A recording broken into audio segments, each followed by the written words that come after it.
Grinders are, I think, the first vintage baseball club in the Midwest. We'll let Ice Wagon kick it off. The Grinders started in 1992. We were invited out to the Ohio Village. We're part of the Midwest Outdoor Museum Coordinating Council. We have a couple of historic sites. So 5 of us went out to the Ohio Village, learned about vintage baseball, got very excited about it. Our manager, Joanna Shear, passed away a year and a half ago, always claimed that she told me the parking lot we're going to do this. That is somewhat, like all baseball history, it's up for discussion as to who told who what was going to do what. But we started. The next year we had 1 game against the Muffins. We paid them some money to come out and do a program in the park department. The Muffins came out, kicked their ass, and we started down the road. Played a number of games over the years. We played cemeteries, we played on horse pastures, we played at the Michigan City Prison in Indiana. We played a vintage game. Thank you. It was really different. Where these 30-foot concrete walls, concertina wire, and guards with guns up in the guard towers. Otherwise, it was a really fun game. Much like we lost because we felt that was our best interest. But as we've been doing this for a long time, we were Grinders are charter members of the BBVA, and some of us have been doing it for a long time, and that's why we're here. Did you get convict on that trip? No, convict was not on that trip. However, one of our players' nickname is Puddin', and as he introduced himself, they said that's not a good name for prison.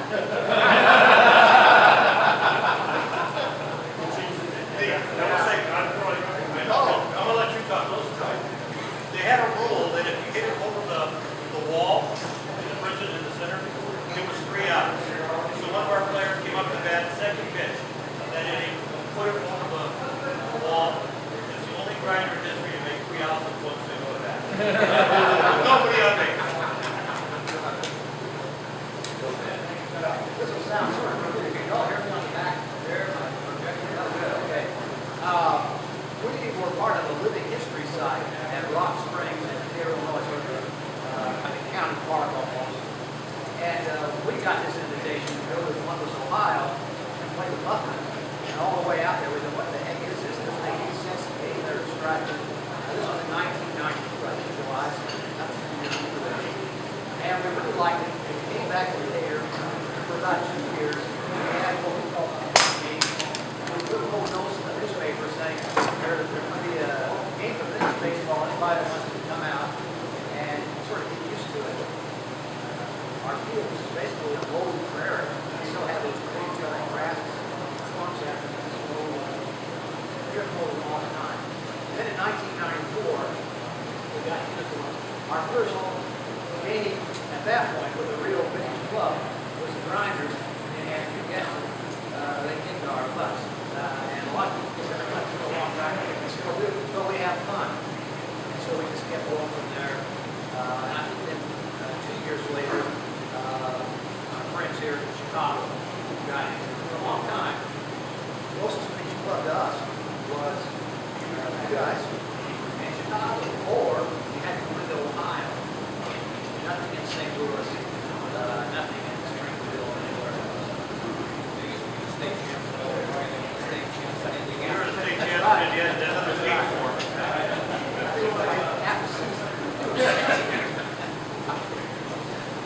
Well, I guess our club started with the help of the Browns girls.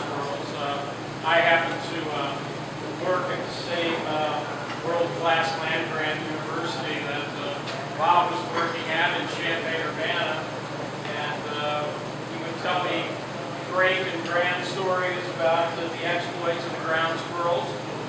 And one day he asked me, Danville, Illinois was back in the 1940s a minor league site for the Brooklyn Dodgers. They built a stadium for that club that still stands today. And Bob had mentioned to me, we always wanted to play at the old ballpark in Danville. We always wanted to play at one of the teams from Indianapolis. Is there any way that we get maybe get the two teams together to play at the Danville Stadium. I was volunteering at the stadium at the time. I said, sure, I'll make some phone calls and see. And sure enough, we were able to host a game between the Ground Squirrels and I think it was the Indianapolis Blues. And some buddies of mine came and watched and said, well, this looks like fun. Maybe we can do this in our town. And next thing you know, a carload of us go over to Decatur and play in the Douglas Bank. And then the next year we started, which was like 2002. So this year will be our 14th year. And as both of these gentlemen said, their clubs were roundly defeated in the early going. Well, one of the things the Bulls pride themselves on is that 14 years later, we're still being roundly defeated in practically every game we play. So, but we do have a good time, and it's been a great activity, and we'll talk a little bit more about sustaining our clubs for a long period of time as we continue jabbering over here. And I want to talk about how our clubs are sponsored. Yeah. I mentioned when I started, we were part of the Living History site, Living History program based on this 1854 house that still stands in Rock Springs Center. So we were part of the Macon County Conservation District. So we were born, in essence, with a sponsor. And now they didn't give us a lot of money or anything, they didn't give us any money. But we had a field, we had insurance, we had some official standing.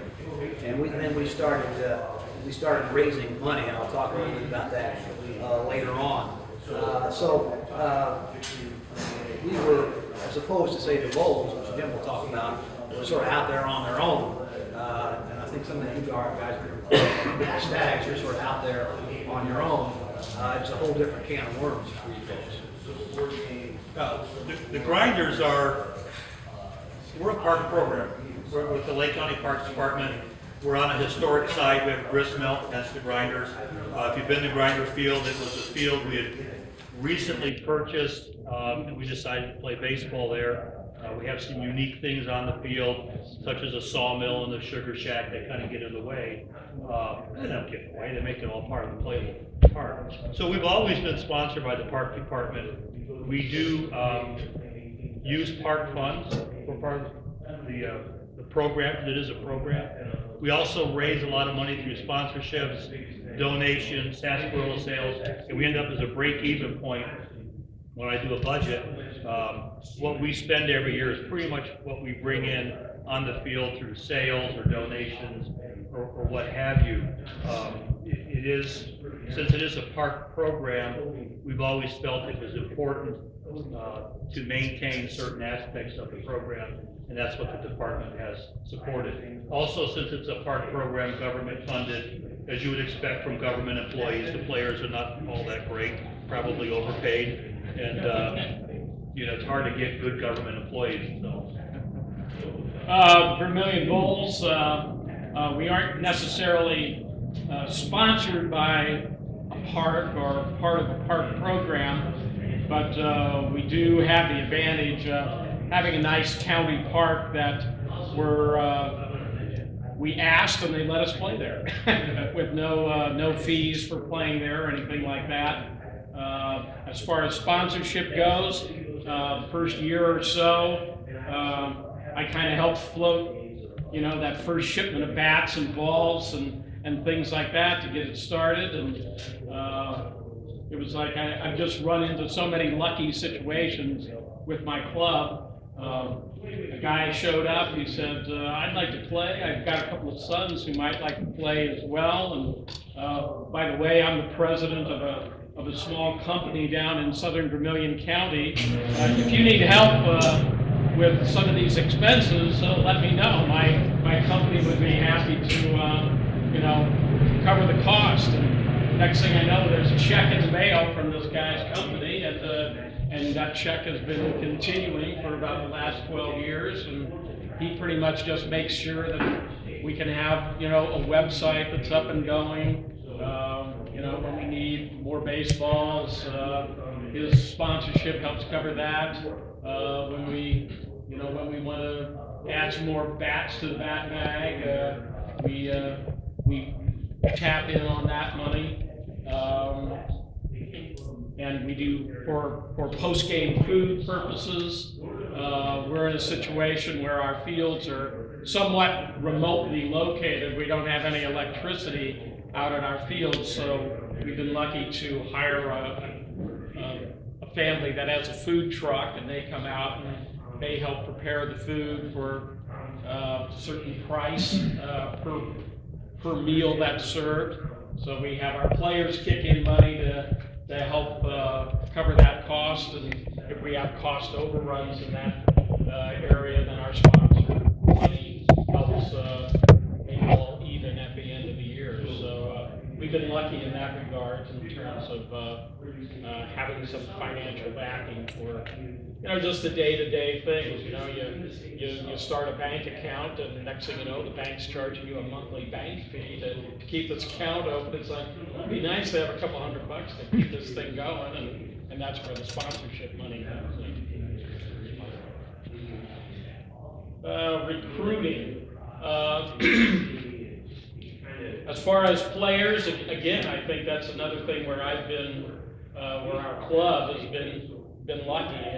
We started out with the bare minimum. I think that first year we had 9 people. It's like, in the first inning, we went down to St. Louis and played the Perfectos at Lafayette Square Park in St. Louis. And I think it was the second batter. I was hurling. The second batter hit a line drive that my team says they thought hit me in the forehead, but I did get my hands up in enough time to block the ball, and then the ball caromed off my hands.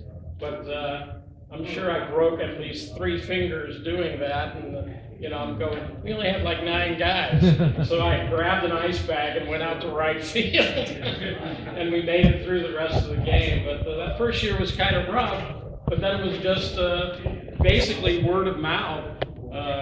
Friends of players that were on the team, they would entice some of their buddies to come out and play. We did do some, we'd send press releases to the local newspapers and radio stations, and we kind of open up our practices at the beginning of the year. If anybody's interested, come out to practice, and we've gathered some players that way as well. One of the things I've done with our club is we do have uniforms, which we'll talk about a little bit later. But when a new player comes in, I give them a pair of suspenders and a non-logo cap, and I say, wear a long sleeve shirt, wear blue jeans. You can't wear metal spikes. Try to wear like an all black shoe of some sort, so it kind of looks old fashioned. And give it a try. See if you like the game first. I don't require new players to uniform up right away. I say, play the game, see if you like it, and if you do, we'll talk about the whole uniform deal farther down the line. Yeah, we started out with a bunch of players because it was, hey, we're going to do this. We had 19 guys on the first team we played, and as you'd expect, 19 guys against a well-practiced team like the Muffins was not a fun time because nobody could get in rhythm with 19 guys playing. And over the years, we've gone up and down, I think, like every club has with players. But we recruited the same way. I mean, family members, some are employees of the department, or what do you do? Why are you?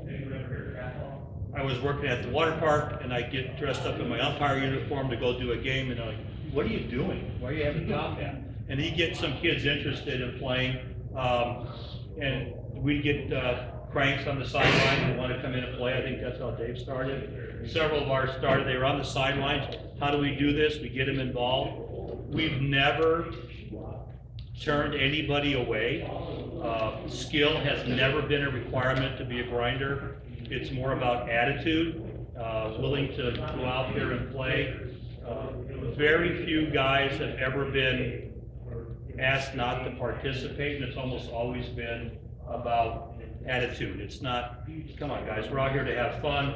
Nobody here is a major league player, so let's have a good time and have a lot of fun.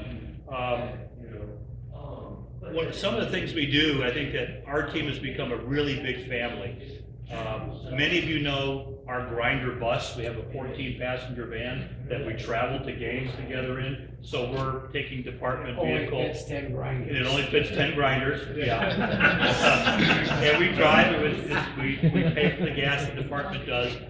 But it's a trip. The trip is a trip. And there's a lot of give and take and building of camaraderie. We also, what I'm going to call practice every Thursday. We start at 5-ish. Practice is a loose term. It is a chance to hit the ball, run around, have a few beers, joke with your friends. And what we've been saying lately, we don't practice because we have games. We have games so we can practice. And we've built this family up. It is very interesting. We get, as we've gotten younger players, we now have 8 to 10 little kids on the sideline, family members, while their dads are playing, moms and girlfriends and kids are on the sidelines. We've had cranks come to practices to hang out, and we always warn them that the practice is the more adult, X-rated version of what you might see on a vintage baseball field. There might be the occasional bad word at practice, and it's just a little bit different. And they're always amazed that we actually practice bad plays. And stopping the ball. How you guys do that? Yeah. So I think one of the things we've done is we've just been able to build this great family, and some guys come in and they fit really well, and some don't. We're hitting a period now where we have a bunch of us who are 60 or older. We can put 280 or more years on the base pass at one time. And getting younger guys involved and getting enough guys to cover all their birthdays and their work schedules. And, you know, I got iron workers. I haven't been working. I got a job. I got to go work. It makes it difficult. I think we've all been there. And so we're hitting that period for us of getting some good new players. One of these days, we're just not going to be able to run around the bases, right? But now we're not going to be able to walk around the bases. It seems to me that there's two problems with recruiting, or two challenges. Number one, first, you get people, okay? Second is you get the right people. That's where the rub comes in. Because you could go out, and I'm not bad mouthing, but you go out and you can recruit the whole league of so-good softball players. And the odds are that you're going to have problems. For Jim and I, it's compounded by something else. We are small market teams. I guess we're a small market. We're small market vintage baseball teams. Our towns are small, and we are both. I hope I'm not overstating it. We're both from towns that are economically distressed, and so you get a young guy, and he gets assigned to work on Saturday, or he's working a 12-hour shift, or you know, so it's tough to keep him. Our roster at one time got up to over 20 people, which sounds great, but it turned out to be a gigantic headache. We had to institute a point system. You get certain points for doing things, and then you could play in a game. And then some of you here, this would be before the Stags time, but I think that some of the Salmon and the Bulls, we actually had to have a roster dump. We had an extended family on the team, about 7 people who almost filled every starting position. One of them was a toxic personality, and it almost destroyed us. I mean, we barely hung on for about 2 years. So we learned a lesson. You know, if you spot a problem on a player, don't wait 2 or 3 years. I think it's going to take care of itself. You know, you need to move. I know some teams do that. I know the unions are very good down in St. Louis. Most of the time it's just innocent. Some guy is enthusiastic, hasn't played the game, and starts acting up. And I've seen Matt Lord pull him aside, between saying, "Oh, wait a minute, this is not how we play baseball." All these, and I should add, how many of us in this region play vintage baseball. That's not the only model. I'm not criticizing somebody else that has a different approach to it, but this is the approach that has worked for us. So we have the same problem as the grinder. We're all old. I mean, our 2 starting pitchers have a combined age of about 128. Now, And the average, I'd say the median age on the grounds was probably in the early to mid-50s. Yeah, and then you play a team with a median age of 30. Yeah. It's tough. So we're not sustainable. Yeah, We've got to find something. we always said they should spot us one run for every year our average age is. Yeah. Ooh, I like that. Yeah, let's write that down. 2-run league. So I think that's, I would guess that all of you have your own challenges, given the nature of your community and the areas you're in. And it's something that, I think we all probably worry about, how to address. I don't have any answers that, one size fits all, that's for sure. Yeah, I think getting the right kind of people to join your club is key, and the core people that you have on your club currently who get it and who play the game the right way, I mean, those are your ambassadors as well. I mean, it's as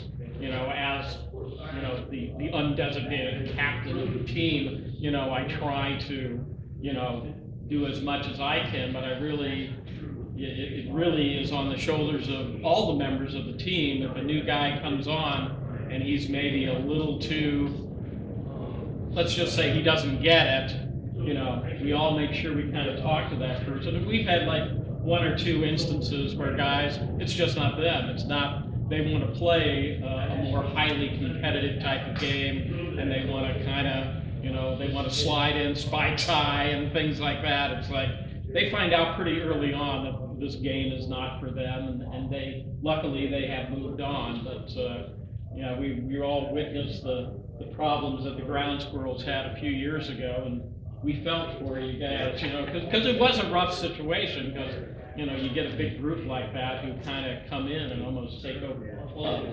It's tough to fight that, but It does take the senior members on the team to talk to the new guys, as many of us have been there. The score's up, you're up 10, 15 runs on somebody in the 8th inning, and the young guys wanting to push that single into a triple, you're like, timeout.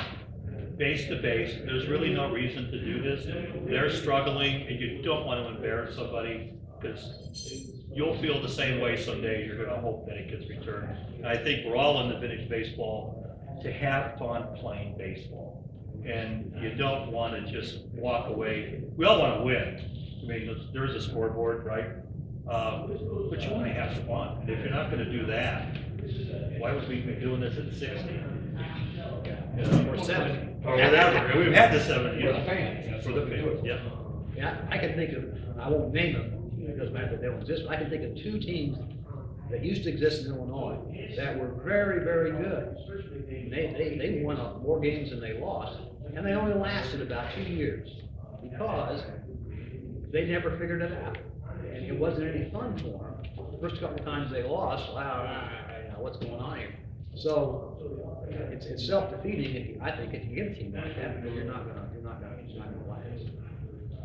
we might be preaching to the choir here because we're all here on a beautiful Saturday morning, but are anybody have anything about recruiting players for their clubs out there that they've run into, or because I think amongst the three of us here, we're all kind of, you're kind of constantly in a recruiting kind of phase. You always kind of say, man, if we just had like 2 or 3 more guys who could be like regulars who could show up for every game, that would be great. So our antenna are kind of always up to find ways. Sure that they know what kind of beer to prepare.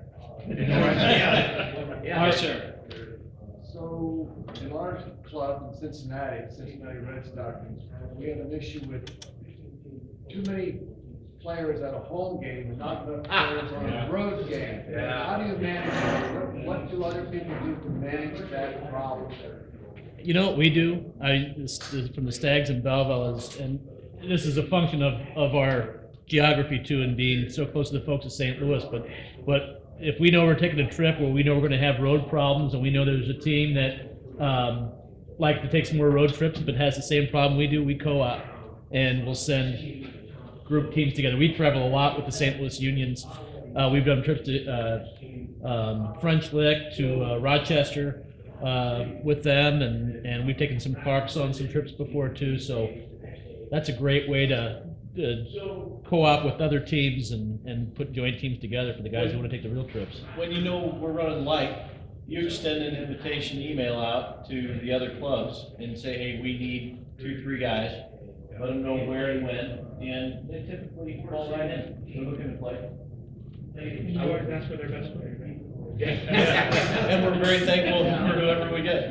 I will say, Dave, that was one of the advantages of the point system, because people would get more points for taking a road trip than they did for playing at home, or coming to practice, or doing other things. Now, I'm not sure I recommend going to a point system for that, but it does give you a little bit of leverage. We've always tried to use internal shame. You know? It's like, what the hell are you doing here? Where were you last week when we needed you? You know, come on, guys, we need some help here.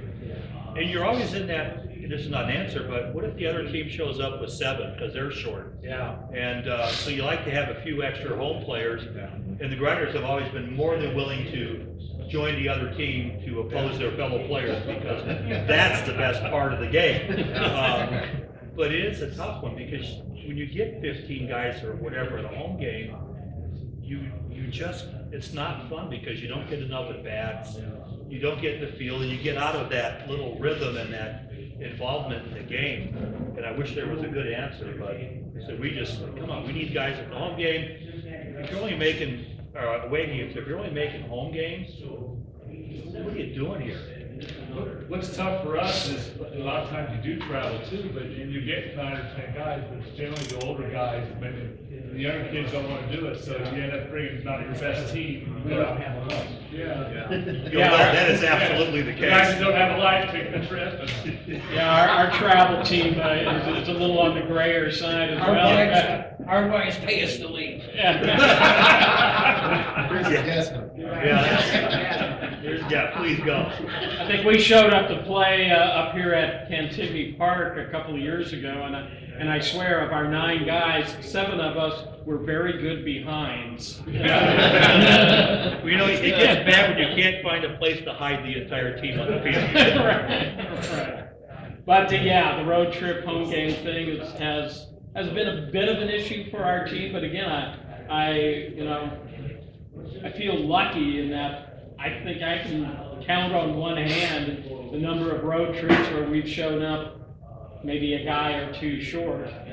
And sometimes you just you have to put on your big boy pants sometimes and get a little tough with them and say, hey, I need a commitment, and if I don't have at least 7 people going on a trip, I am not adverse to getting on the phone, and whether it's Belleville or wherever we're going, and saying, hey, look, we don't have it, we're gonna have to cancel the game. I hate to do that, especially to the home teams, but at the same time, it just kind of teaches our guys a lesson. You make a commitment, and you need to get to these road. Getting your schedule out early is kind of key too, so everybody can kind of look at their summer and say, hey, we're doing this, we're doing that. When we go on the road, we try to make it, since we are somewhat remote where our home location is. Say if we go down to St. Louis, we like to play both on Saturday and Sunday and make it an overnight thing. And a lot of people turn that into a little mini family vacation or whatever. Some of the younger folks who have kids, when we go on the road like that and we're going to a larger metropolitan area where they have other family stuff that they can do during their off time, it kind of helps the enticement there. So we try to kind of, for our road games, try to consolidate, our road trips. So if we're coming up here to Chicago to play, I get on the horn with Jim and say, hey, on Sunday, can we come over to Hobart? Can we come over to Hobart and play the Grinders on that Sunday so we can make a weekend of it? And our team seems to respond to that. The one-timers, going traveling 4 hours to play somewhere on a Saturday and then playing the game and then driving back another 4 hours, those don't go over as well. Yeah, those are. And we never have trouble getting players when we come up to Chicago to play at Lincoln Park in July. day, it's warm, it's hot, and everybody's going to the beach and going past the game. Oh, we try to schedule on the most inappropriate day when they have the air show or. Yeah. they have It's hard for some of our extraordinary young, amount of people, and It's the hard- parking in the area triples. yes, it's hard for some of our younger people to, our younger players to pay attention when all the ladies are going to the beach, but we sacrifice. Just the younger Yeah, players? just-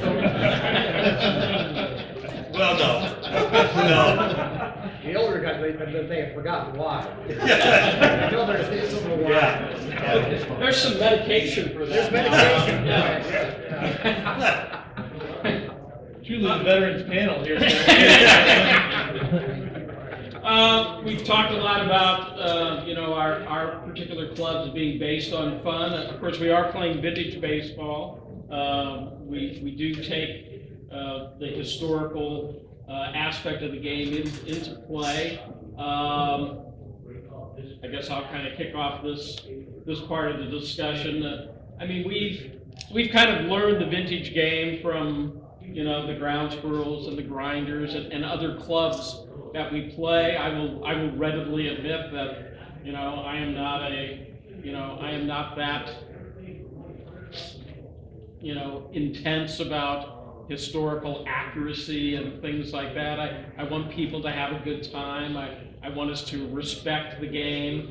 You know, I tell guys who show up with more modern day equipment, whether it be, you know, their footwear or, you know, chains and jewelry and stuff like that. I just kind of impress upon them, you know, leave it in the car, you know, we're trying to be somewhat historic reenactors. I don't know how you guys handle some of the historical accuracy of what we're doing. Well, I think we're the same way. We play by 1858 rules, which most people have gone to 1860. This is how we learned from the Muffins. They're often called the Muffin rules. And they've been successful for us. In some ways it helps with older guys because it's a senior kind of game. And our cranks, which is not historically accurate, they've come to enjoy that style of play. We do the best we can. We view it not so much as being, this is the historical accuracy and we're going to have this time frame, but teaching the game. Why are we called cranks? Well, you really weren't, but this is how it happened. Even in our program, we've gone to, we print up an 11 by 17, we fold it up, it looks more like a newspaper. We've been trying to put things in there. This is what this means. This is how this happened. This is, you know, the same questions we all get. Why don't you wear gloves? Well, blah, blah, blah, and then we tell the story. And what's happened is, you know, if we're going to be historically accurate, there wasn't a baseball team at Deep River. They were all from Massachusetts who settled there, so they wouldn't be playing the New York game. But here we are playing this game. And most of us, to be historically accurate, would probably not be playing that game at our age if we were even still alive due to modern medicine. So we're stretching it a little bit. I think the biggest thing about historical accuracy, and I've played in, watched, seen hundreds of games, I don't know, 700, 800 games, whatever, is the attitude you take. We all have 150 some years of baseball experience in us. And so you have these tendencies to push the play and shade it, because that's how we all grew up playing this game. And it's hard to get rid of, someone once said, well, that's not how I learned in Little League. I well, it wasn't Little League. You didn't learn anything from Little League. Get rid of everything you know and forget 2016 and try and beat 1860. And how would they play it? And how would they approach it? Particularly coming from playing town ball or cricket or whatever they did, and understand that there were undoubtedly regional differences to every field. I know we're not historically accurate, we do the best we can, but I think for us, it's telling that story to the people on the sidelines. This is baseball, this is the history of baseball, and it's kind of the history of the country and how it grew and how people got involved and why, you know, African Americans have played for a while and then they didn't. And the whole story of Doubleday and everything that goes with it. It's telling that process and that story. We're a team that has 3 women on our roster who regularly play. Well, that's not, they didn't do that in 1858 or 1850. They played the 1858 rules. So we make adjustments like that. Over the years, we've had a handbook that said, okay, this is what you can do on the sidelines. You know, you get those coolers off. Sometimes it finishes back in. A few years ago, and it was more of a problem, we even put up a guideline for visiting teams. You know, when you come to Troball Field, leave your sunglasses in the car. You know, don't wear your shorts. Wear long pants. Try and look. You know, if you don't have a uniform, then as the Bulls used to do, you get a white shirt, a pair of blue jeans. That's fine. Don't come out in a pair of synthetic fiber shorts with big sunglasses and act like you're playing slow pitch softball in semi-funny clothes. So, but it's a problem. And one of the good things I think the BBA has done in the last few years is they've really pointed up this thing. Look, you have the rules, and you have history, and then you have these customs and practices. So we try and be specific now about, okay, this ringing the bell, that's our local custom. You know, apparently there's no historical foundation. All the stuff I encountered on later, I've never encountered any article that says, yeah, and the Quincy Occidentals rang the bell 78 times when they beat the, out of them on the Clippers. That doesn't happen. But our cranks like that. I'm not even sure that it's, even under the 1858 rules, that infielders have to stay on those bags. I think there's more stuff going on than we realize now. We did more research, but do we want to do that? As Jim says, the 58 rules and even the 60 rules, I think, provide the most direct contrast to the spectators over the modern game. So they ask those questions, or we have our umpires talk to them after some things that happen on the field explain, and then they learn, well, this isn't the way it always was. What we see on TV, it always wasn't that way. And why did it change, and blah, blah, blah. So that's sort of how we try and handle it. The umpire is probably the most inaccurate thing we do. I've umpired lots of games, and because we've had the umpires be more the interpreter and tell stories, and he wasn't in that ball. It was up to the players to make the call. And I've umpired games where the players are yelling at me, "What's the call, ump? What's the call?" I'll make you call it yourself. You're the player. But without this little thing between modern umpires and what it might have been, it's there to teach and interpret to the people on the sidelines. Well, why do you call that? Well, this is how it is. And it provides for us, being characters we are, some interaction amongst ourselves and a little bit of showmanship. But an umpire, he sat on the sidelines with a nice cold drink and was called upon occasionally. I like that idea. Oh, I've loved the idea for a long time. Yeah. And I know one of the things I do is, again with these, is it a rule or is it a custom? And I've come up with kind of like a one-page Word document saying, here's what we're going to do. When you play at our field, there's no leadoffs. There's not, some of the intricate little things that are different at other people's playing fields. I just kind of put all that down in writing and make sure I send it to the captain a week before, our match. Share this with the players so they know when they hit our field, these are the rules, and we don't get into any little discussions about whether, are we taking a lead or we're not taking a lead, things like that. You just try to kind of cover that prior to the match. We would have to ask in the Midwest, in 1860, let's say, how much would they have really known about the game specifically? That's only 15 years old, and it's primarily an East Coast game at that time. And it wasn't as though they've got a web page with a YouTube video saying, this is how the game's played. They heard about it. Maybe some guy moved out from New York and said, we ought to try this. And his memory's not good. So there has to be those regional differences. And sometimes the 2016 in us come out with, these are the rules, this is how it is. Yeah, but that tree's in the way. And, we play on fields that are obviously better than they would have played on because they didn't have bulldozers, backhoes, power mowers to make the field look good. To pull that stump out took a lot of work. And it usually was a pasture, we played on pasture. those too, and you just kind of moved the animals away. Yeah. Some of the remnants are still there. We played the Clodbusters one time when they were still at Carey Hill. The horses came off the field 10 minutes before we played, and there was a big pile right in front of home plate. And there were some at second. But that would have been, right? That's what it would have been. And if you spent all the time clearing that field for your crop, would you have turned it over to a baseball field? We kind of would have found some other spaces that maybe worked. And that might have been different in the Midwest because we had a lot more prairie, so we weren't dealing with the things as you move eastward with the forest and everything east. But it is, it's an interpretation. Yeah, to sort of give you an idea, I can't speak for Indiana, but in Illinois, with the exception of Rockford and Chicago, there is no baseball being played on a club level until 1865. Not really much until 1866 and 67. So if we were all accurate as Illinois teams, we'd be playing the 1867. I think those rules you got there. Yeah. Yeah. They don't get. Well, they were in contact. Yeah. But you know, who wants to do that?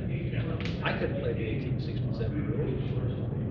You can't play the 1858. I have to say that, but it's giving me a break.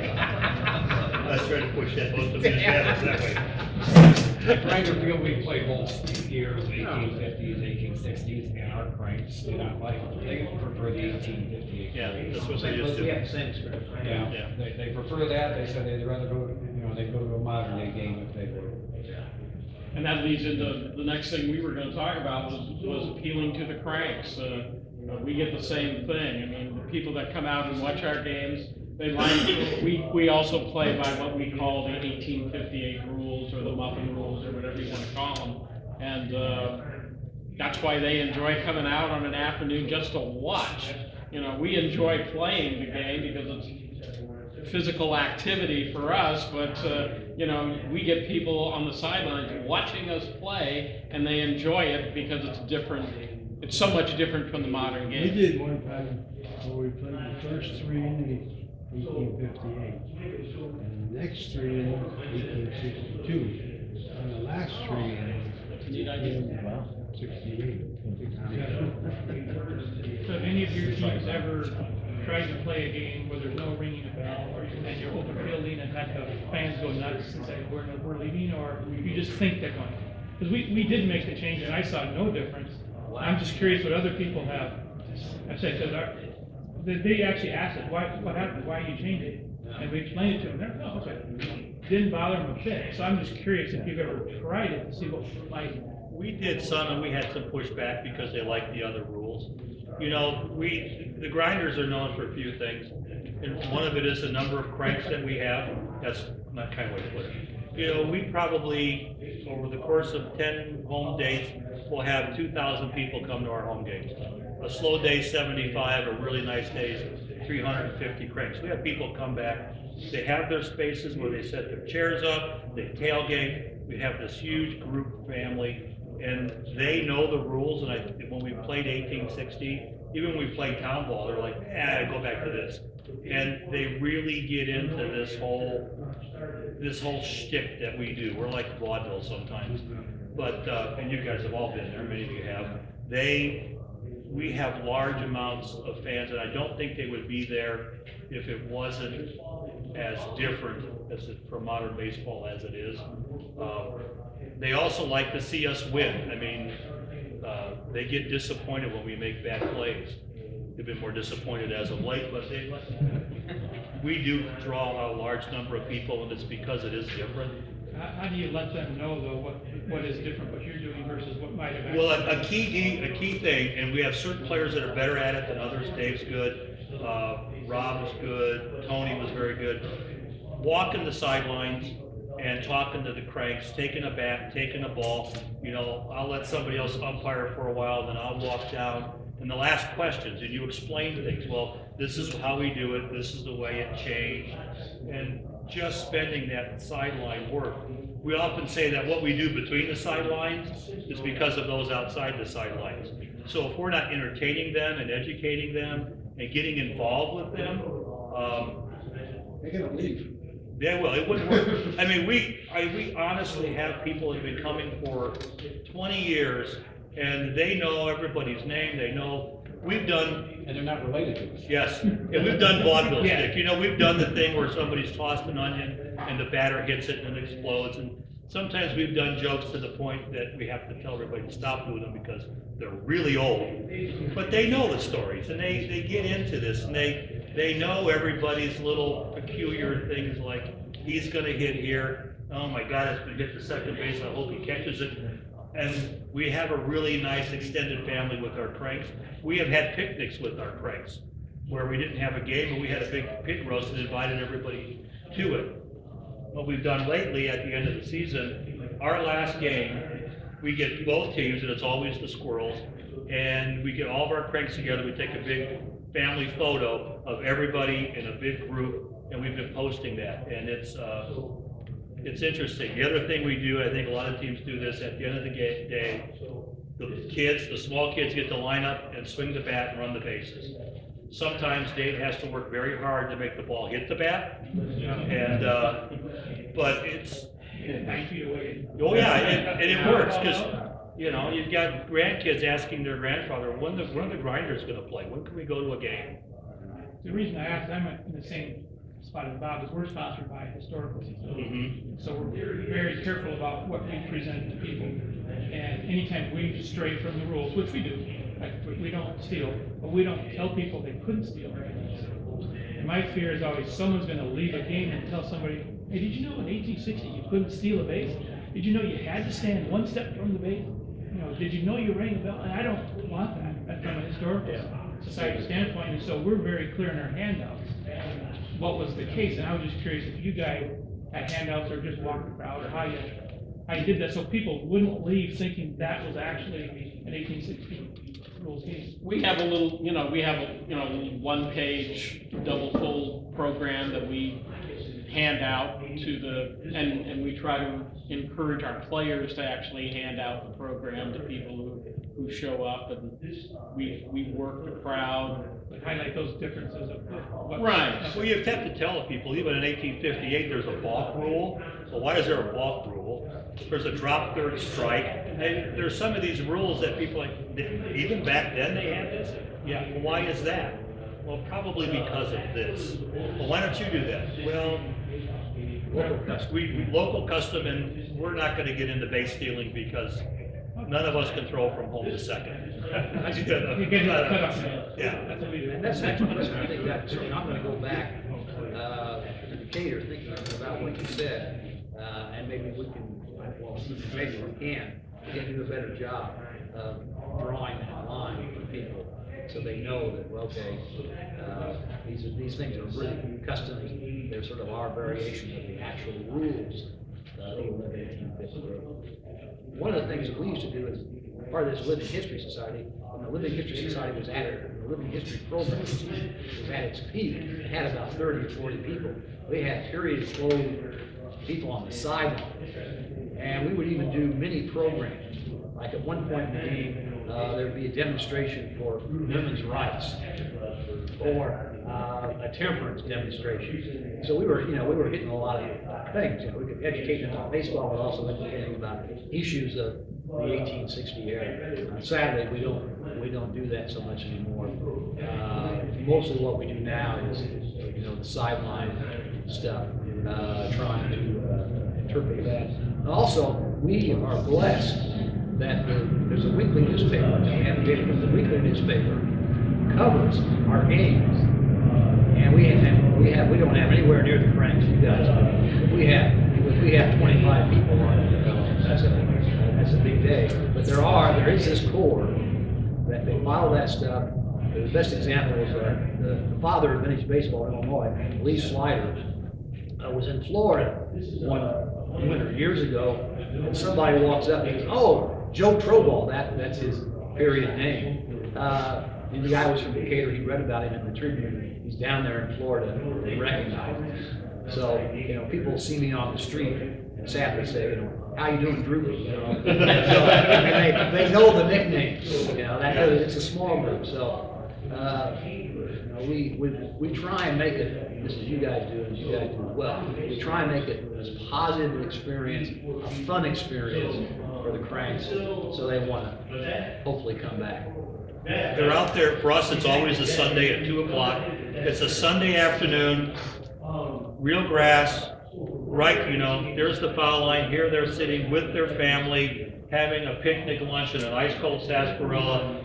That's baseball. And everybody's having fun, and there isn't trash talk. Well, there's trash talk, but it's 1860 trash talk.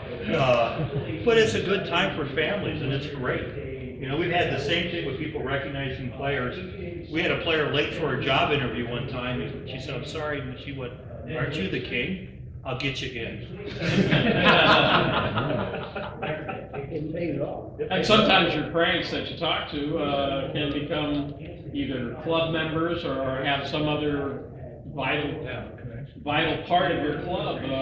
We had a guy show up several years ago, he and his wife, you know, brought some fried chicken out, and we were watching the game, and came up to me afterwards and says, you know, I got a bad back, I've had some heart issues, but I really want to be involved in this. I said, well, what is your, I said, we always need somebody, you know, we always need somebody to sit at the tally table and keep score, and, you know, he said, sure, I'll do that, I can do that. And he says, I'll even dress up, I got suspenders and a hat, and it's like, okay, and he did it for a couple of days, a couple of games, and then he says, hey, would you like me to, like, maybe sing in between the games or something like that?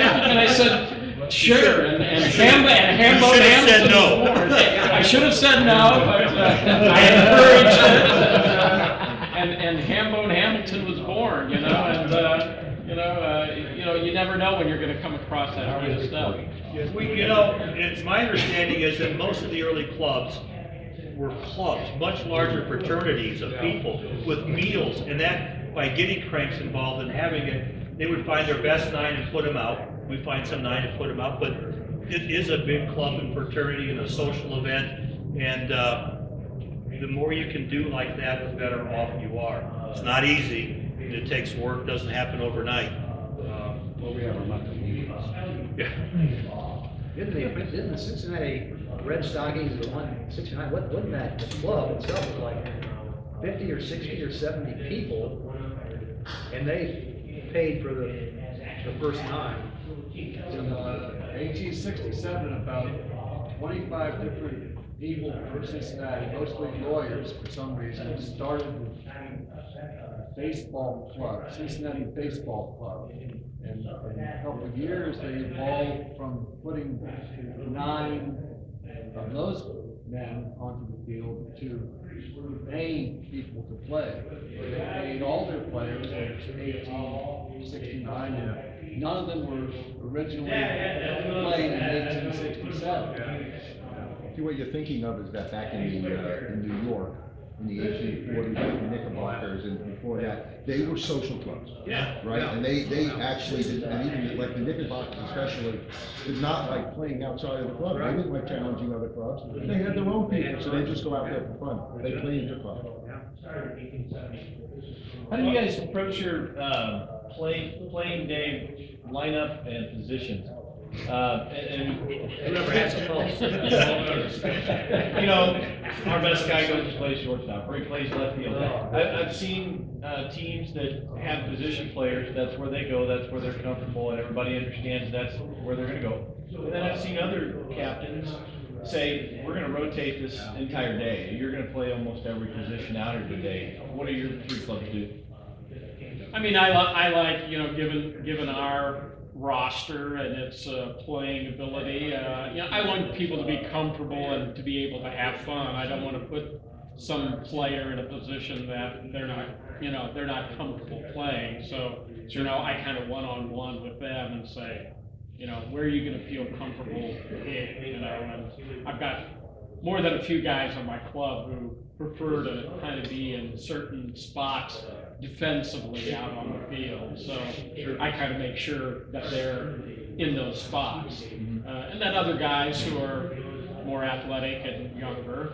You know, if they want to move around and do different things, I let them move around. And, you know, sometimes you want to, again, you don't want to be super competitive, but you don't want to put a club out there that's you know, can't, and can't like catch a ball even on a bound, you know. So you want to kind of put certain key people in key positions where, you know, occasionally they can make a play, you know, and kind of keep the game moving, you know. So, you know, that's kind of how we approach it. You know, as far as batting order, you know, you just kind of line them up how you think it's going to be best. You know, you have, you know, some players with some moving issues, so you kind of make sure that they're in a lineup spot that, you know, they don't have, you know, you're not putting me in front of some 20-year-old kid who, when I'm on the bases, I know this kid's gonna like be breathing down my neck, you know, if for some reason I'm trying to move forward. So, you know, you just kind of think through those kinds of things a little bit to make sure that it's fun. I think we're running out of time. We've done everything. We've moved people around. We've batted by age. We've batted alphabetically. We've batted reverse age. The captain usually has me bat leadoff because he's annoyed and wants me to suffer. We've done it. I once played every position at a game just because that was the big Jim play every position. I think I muffed the ball at every position. It was a record. That's consistent, but we've done everything. But you do have positions you get comfortable in. You don't want the guy to have to make a relay throw from third to first. You know, you should have an arm. Well done, gentlemen. Good job.